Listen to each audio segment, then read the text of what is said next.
que é impossível vocês serem antifascistas se vocês não são anticapitalistas.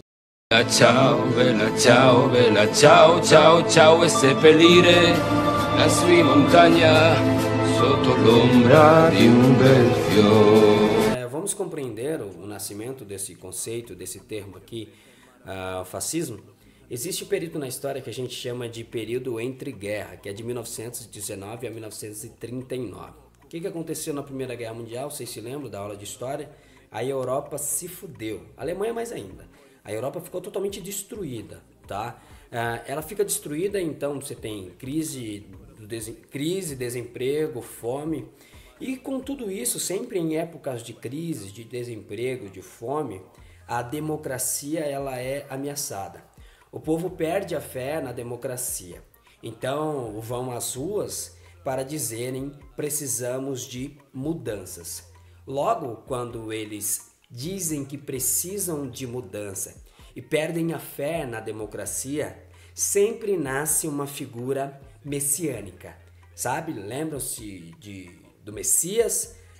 O Messias é uma figura que está para salvar a humanidade dos seus problemas.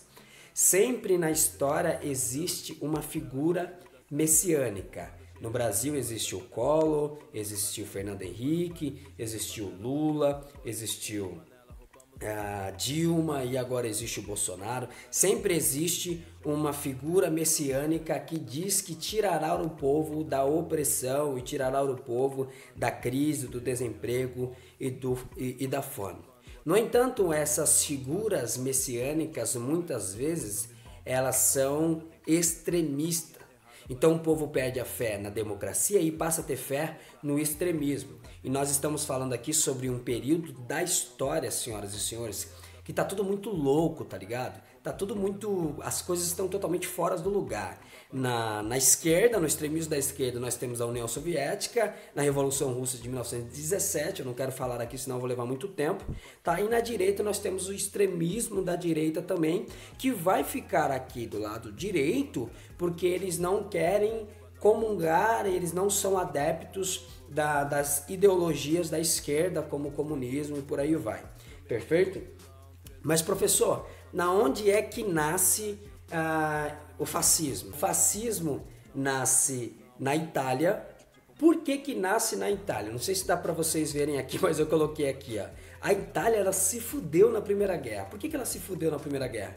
Porque ela mudou de lado quase no fim da guerra e o acordo que estava posto para ela ganhar terras e fazer a sua economia girar, ela acabou não tendo, tá? Ela não ficou com a posse das terras e ela acabou se fudendo.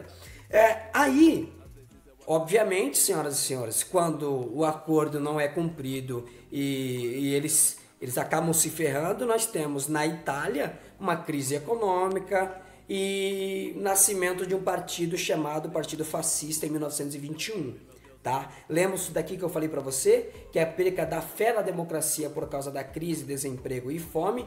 Tá aqui, ó, a crise econômica, certo? Nisso nasce o Partido Fascista de 1921 e nós temos uma figura muito importante desse partido, que é um cara chamado Mussolini, tá?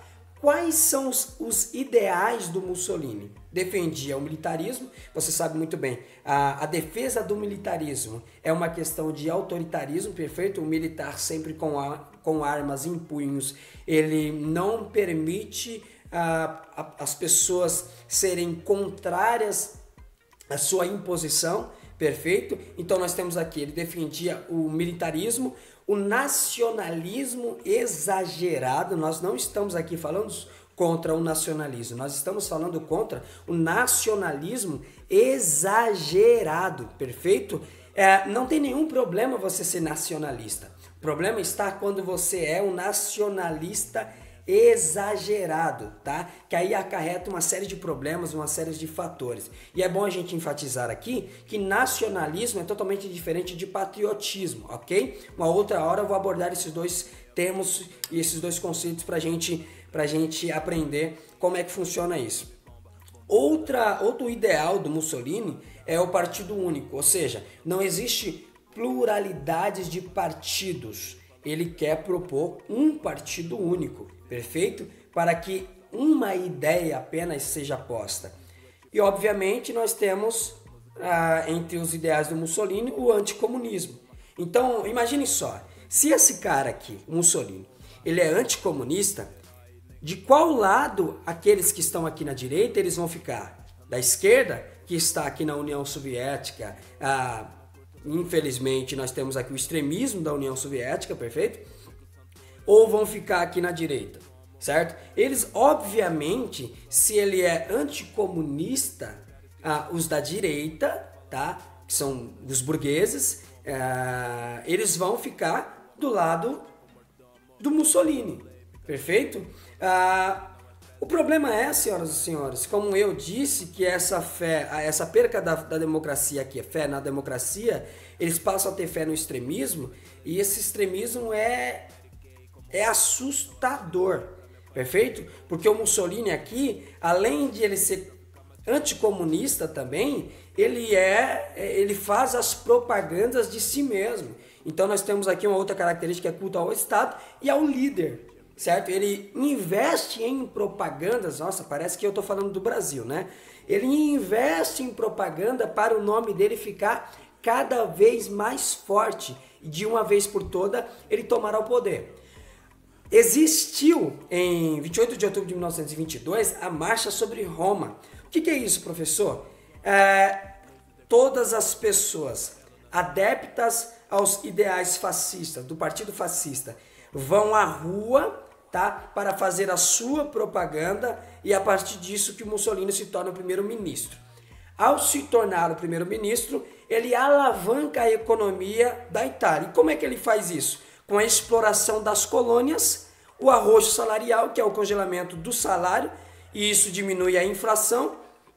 Outras características que ele passa a ter, tá, que é a perseguição à oposição. Então, uma das características de um governo fascista é que ele persegue todas as pessoas que se opõem a ele. Então todo mundo que se levanta e é oposição ao governo fascista, ele passa a perseguir, tá? Fim do pluripartidarismo. Aí nós temos, por exemplo, hoje no Brasil, que está muito em xeque, que pessoas vão para a rua pedindo o fechamento do STF, que é o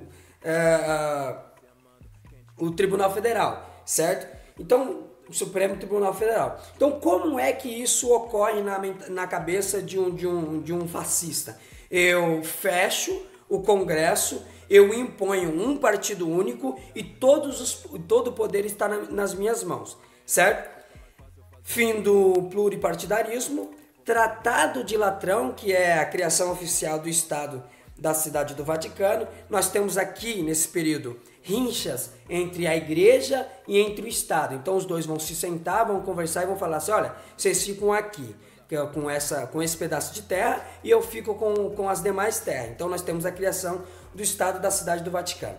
O que eu quero enfatizar aqui, cara, eu acho que o vídeo está muito extenso já, mas o que eu quero enfatizar aqui, senhoras e senhores, é impossível, vou falar o que eu falei no início do vídeo, é impossível ser antifascista e sendo pró do capitalismo, perfeito? É impossível, anda totalmente na contramão, porque você ser antifascista, primeiro você põe em xeque o anarquismo e também põe em xeque o comunismo, perfeito? Então é impossível ser antifascista se você não for anticapitalista. E o fascismo, ele tem todas essas características que eu expliquei para vocês aqui. Perfeito? Defende o militarismo, nacionalismo exagerado. No Brasil nós temos, por exemplo, pessoas que se dizem nacionalistas e que também se dizem patriotas, mas pagam pau para os Estados Unidos. Partido único, anticomunismo, que está muito presente na história do Brasil. Você tem, por exemplo, as ditaduras na América Latina, ela só é posta por causa do fantasma do comunismo. Aí uma outra hora eu falo, por exemplo, da Guerra Fria, certo? Sobre esse medo que as pessoas têm do comunismo, certo? E muitas vezes falam contra o comunismo sem saber o que de fato é o comunismo. E é culto ao Estado e culto ao líder que ainda está muito frequente e muito presente na sociedade brasileira. Por que que nós nos levantamos contra o fascismo? Sobretudo nós nos levantamos contra o fascismo porque nós somos anticapitalistas, perfeito? E nós nos levantamos contra todo o autoritarismo, todo o militarismo, todo o nacionalismo exagerado, porque nós, acima de tudo, nós não podemos nos colocar contra a democracia, tá? A democracia sempre precisa vencer. E, aliás, eu sei que muitos que me acompanham aqui são adeptos de algumas das minhas ideologias, outros não, mas o que eu estou querendo enfatizar aqui, senhoras e senhores, que o que está em jogo na nossa nação é a nossa democracia. Mas, como disse o Karnal ontem, eles não vão vencer, tá? Eles não vão vencer, porque nós, acima de tudo, conseguimos ter a consciência de tudo que está acontecendo hoje no Brasil, e então nós todos vamos vencer. E é impossível, novamente eu vou repetir que eu quero enfatizar isso, é impossível ser antifascista e ser pró-capitalista. O antifascista, ele também é anticapitalista. Até a próxima.